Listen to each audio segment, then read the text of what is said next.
So mga kababayan, behind the scene po tayo sa vlog ni Pugong Biyahero, ni Sir Paul, aka Pugong Biyahero.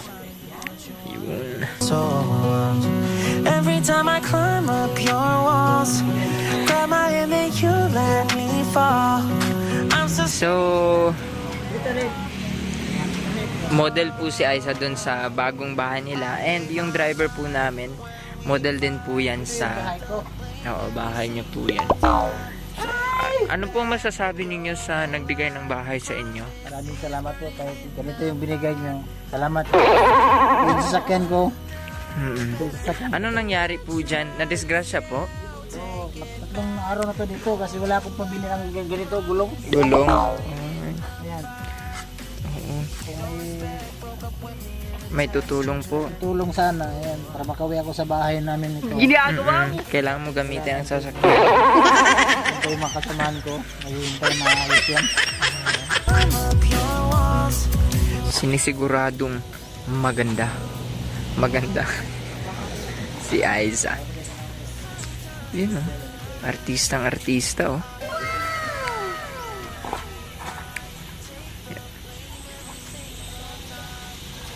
Labas ngipin. Yan.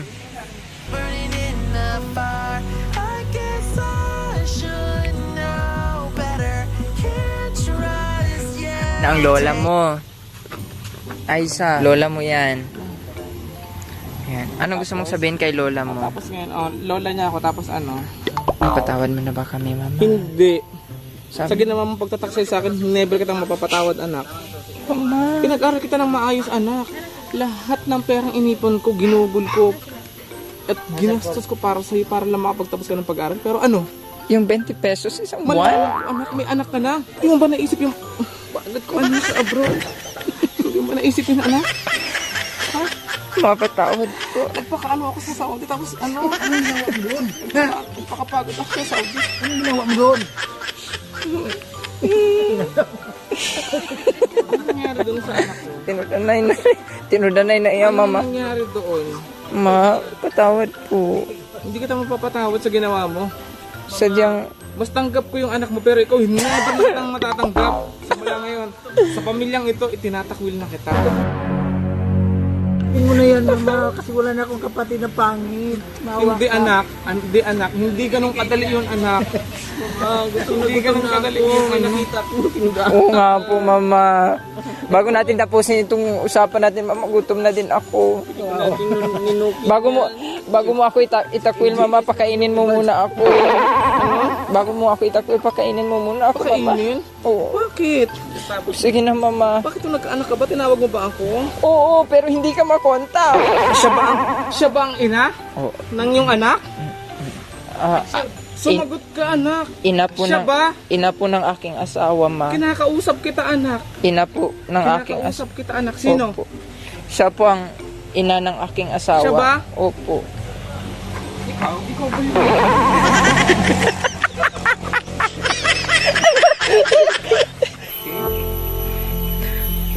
Kanina pa. Okay. So ito po yung mga total ng nagastos natin sa pagbaba ng bahay po nila Aiza. Simulan po natin sa labor. So ang usapan namin dito nung gumawa ay pakyaw, that is 35,000. Pero hindi man po ibig sabihin no, yung 35,000 na yun ay bilang talaga ibibigay natin. So naibigay na namin yung 35,000. Then may bonus pa po kami ibibigay para po sa kanila. Abangan niyo po yan sa monthly, sa ribbon cutting natin. Dahil imbitado din po ang mga gumawa ng bahay. Ang total expenses po natin sa materyales ay 180,698. Okay. Ang total donation po natin ay 189,810.25. Okay. So bali yung 35,000 po ay bali ginawa namin nung una yon na 40,000 para doon sa labor. binibigyan namin sila ng muna ng 5,000 para din sa bonus. Pero yun nga, meron pa po kami karagdagang ibibigay po sa kanila. Ang total expenses po natin sa pagpapagawa ng kanilang bahay ay ilan? 300 something? Ilan ang hula mo? 299. Okay, ang mga kahahula ng tamang sagot ay bibigyan ko ng headband. Okay. 327. Ang nagastos po natin sa pagpapagawa ng kanilang bahay 327. Ito, 235,698. Hindi makapaniwala. 235,000. Ito yung nagastos natin. Kasama na po ang labor at saka po yung materialis natin. Wow. 235,698. Paano namin nagawa yun mga kababayan? Okay, kaya paano namin nagawa yun? Siyempre, sa pagbabudget po at tamang pakikipag-usap, tamang pagpili ng materyales, tamang paggastos. Napakahalaga kasi ng singkong binibigay ng ating mga kababayan na nagdo-donate, kaya napakahalaga po sa amin yun. Okay, napansin nyo, 235,000, 189,000 lang, 810.21 yung donasyon natin. So, yung over nun, kami po ang gumastos. So, naglaan po ang PB team ng 45,887.79. Kami na po yung gumastos para sa karagdagan at kakulangan ng pagpapagawa natin ng bahay. So, yung naman po mga gamit sa loob, ang nagastos po natin ay 42,642. So, lahat na po yun ng mga gamit na nabili natin. Yan po yung aming pinagtulong-tulungan ng PPP. Kaya, napansin nyo, napuno kahit paano ng gamit yung bahay po nila. Okay? So, yun po yung mga nagastos natin. At para po sa mga nagtatanong ng ideas, ayan na, 235,000 yung aming po. Pag-ipunang mabuti para magkaroon po kayo ng ganitong bahay. Simple lang po. Pero, napakaganda. Yun. Okay, ngayon naman po, kausapin naman po natin sila Nanay Lisa, Lola Elisa, at saka po sila Elisa. Pasok po tayo sa loob. Pasok tayo.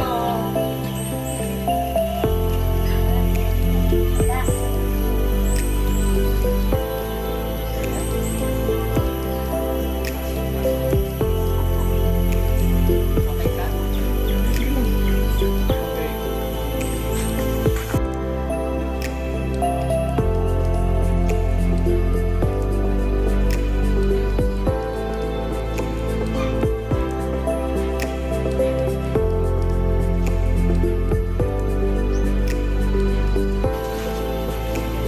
Kayo din.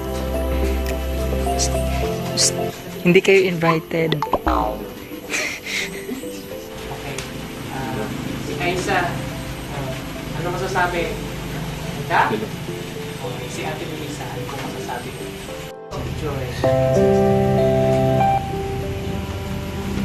There's some joy ni Ate Melissa kasi hindi niya na-expect nangyari sa buhay.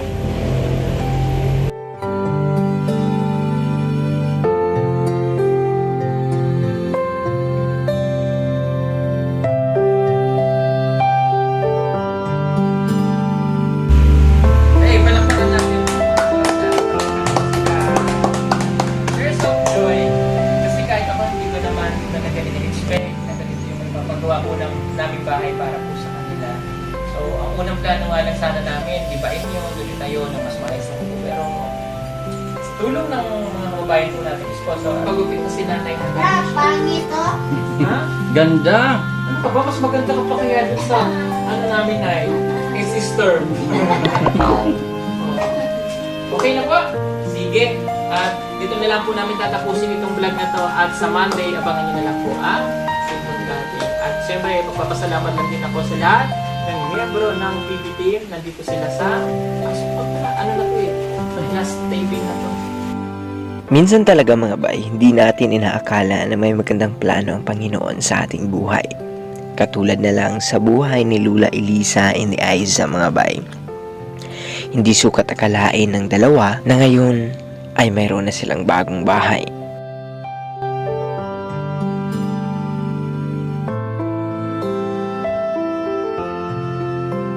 Nung personal ko na makita ang kanilang bahay mga bay ay sobra akong namangha at labis ang aking pasalamat sa Panginoon na binigyan tayo ng nag-iisang pugong biyahero. Maraming salamat Sir Paul at sa lahat ng mga sponsors na nagtulong-tulong upang mabigyan ng panibagong pag-asa sina Lula Elisa at Aiza. God bless mga bay and always stay connected to God.